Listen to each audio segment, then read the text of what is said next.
Sejak pandemi COVID-19 menyebar di Indonesia, pemerintah sudah mengeluarkan berbagai kebijakan untuk memutus rantai penyebaran virus tersebut.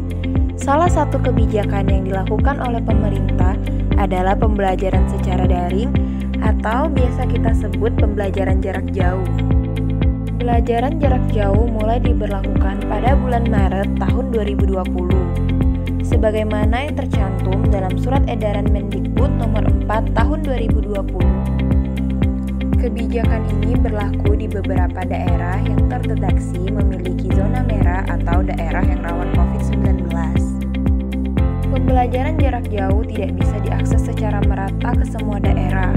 Banyak sekolah, baik dari tingkat SD sampai universitas, harus beradaptasi dengan metode pembelajaran jarak jauh. Tentunya, tidak semua sekolah siap menerapkan metode ini. Indonesia, survei cepat belajar dari rumah yang dilakukan oleh Kementerian Pendidikan dan Kebudayaan bersama UNICEF menunjukkan sekitar 45 juta anak sekolah telah didukung melalui pembelajaran jarak jauh baik secara online maupun offline selama COVID-19 untuk menjaga agar kehidupan mereka tetap berada pada jalurnya selama periode penutupan sekolah. Banyak dampak yang ditimbulkan dari pembelajaran jarak jauh, baik positif maupun negatif. Dampak positif yang sudah dilihat dan dirasakan pada saat pembelajaran jarak jauh yaitu: pertama, hemat waktu dan ongkos. Dengan dilaksanakan pembelajaran jarak jauh ini, peserta didik tidak perlu meluangkan waktu dan ongkos untuk pergi ke sekolah atau universitas, sehingga bisa menghemat lebih banyak waktu dan juga uang. Yang kedua, peserta didik dan pendidik lebih melek teknologi. Proses pembelajaran jarak jauh di tengah pandemi harus dilakukan melalui metode online, sehingga penggunaan perangkat teknologi sangat dibutuhkan untuk menunjang berjalannya metode pembelajaran tersebut. Yang ketiga, internet digunakan untuk hal positif. Saat ini, pembelajaran jarak jauh mengakibatkan suatu hal yang positif pada penggunaan internet. Banyak peserta didik dari tingkat SD sampai universitas yang menggunakan internet untuk membantu mereka mencari materi pembelajaran. Yang keempat, munculnya aplikasi pembelajaran yang berkualitas. Biasanya saat melakukan pembelajaran secara luring, kita jarang menggunakan aplikasi-aplikasi pembelajaran yang ada selain media sosial. Dengan diterapkannya metode pembelajaran jarak jauh, banyak aplikasi yang tadinya tidak diketahui menjadi terpakai. Di samping dampak positif, pastinya terdapat dampak negatif yang ditimbulkan dari pembelajaran jarak jauh, yaitu: 1. Banyak anak putus sekolah.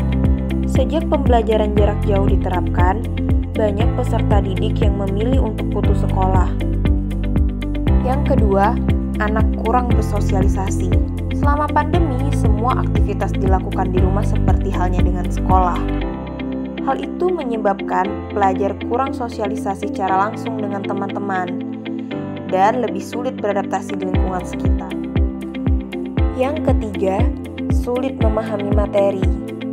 Kegiatan belajar tatap muka di kelas akan membuat peserta didik lebih cepat mengerti materi pembelajaran daripada pembelajaran jarak jauh. Sebab saat kita belajar menggunakan media komunikasi seperti gadget, perhatian kita akan lebih mudah teralihkan untuk membuka hal lain ketimbang materi pembelajaran. Yang keempat, tugas yang menumpuk. Guru atau dosen cenderung lebih banyak memberikan tugas saat pembelajaran secara daring. Karena mereka berpikir peserta didik memiliki banyak waktu luang sehingga lebih baik dimanfaatkan untuk mengerjakan tugas. Akibatnya, tugas yang diberikan menjadi terlalu banyak dan menumpuk. Terkadang, ada juga guru atau dosen yang memberikan tugas tanpa menjelaskan materi tersebut. Mereka merasa peserta didik dapat memahami materinya sendiri. Pada kenyataannya, hal itu malah memberatkan dan membingungkan para peserta didik. Yang kelima, akses internet. Pembelajaran jarak jauh ini pastinya membutuhkan koneksi internet. Hal yang sering terjadi adalah kendala jaringan saat melaksanakan tatap muka virtual seperti Zoom Meeting atau Google Meeting. Yang keenam, kuota data menjadi cepat habis.